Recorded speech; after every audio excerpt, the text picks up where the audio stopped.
Teks cerita fantasi.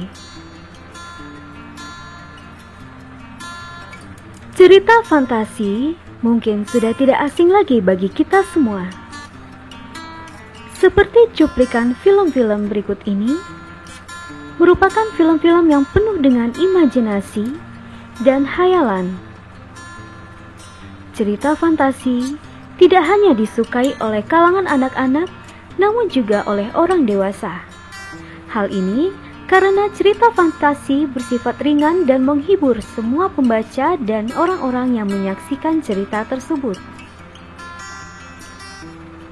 Di dalam sebuah teks cerita fantasi, seorang penulis atau pengarang bebas berimajinasi tanpa batas. Mereka bisa menciptakan berbagai keajaiban, keanehan, atau hal-hal tidak masuk akal lainnya dalam cerita mereka, sehingga cerita tersebut menjadi menarik untuk disaksikan oleh orang banyak. Kali ini kita akan membahas lebih lanjut tentang teks cerita fantasi.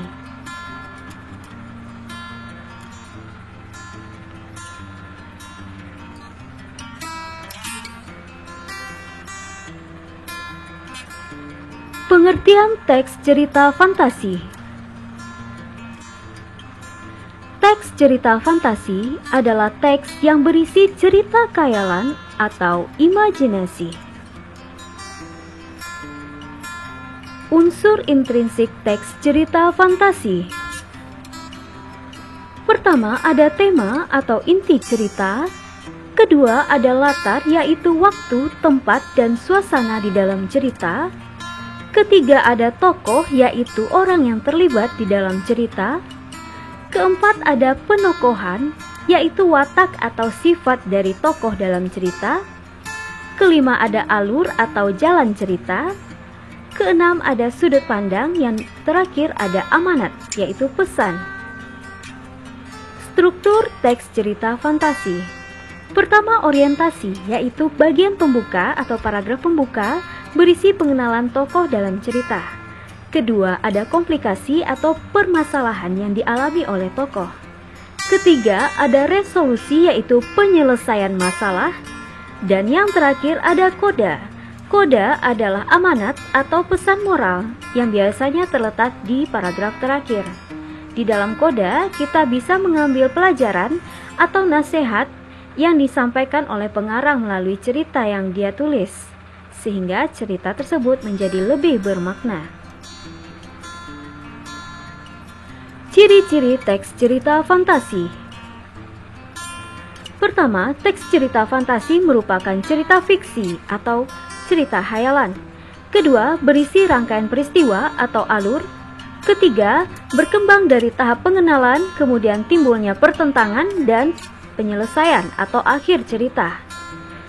Keempat, ada tokoh dan watak tokoh yang mengalami rangkaian peristiwa. Kelima, tema atau ide dasar yang menjadi pusat pengembangan cerita. Terakhir adalah amanat atau pesan yang disampaikan pengarang. Jenis-jenis teks cerita fantasi. Berdasarkan kesesuaian dengan kehidupan nyata, ada fantasi total yang keseluruhan ceritanya merupakan kisah yang tidak masuk akal dan tidak mungkin terjadi di dunia nyata.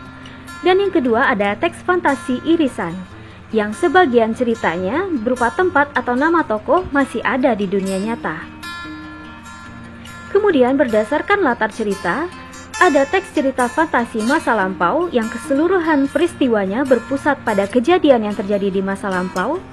Kedua, ada fantasi sezaman atau kisah fantasi yang hanya terjadi pada satu zaman tertentu.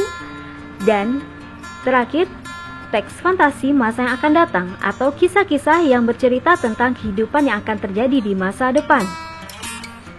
Terima kasih.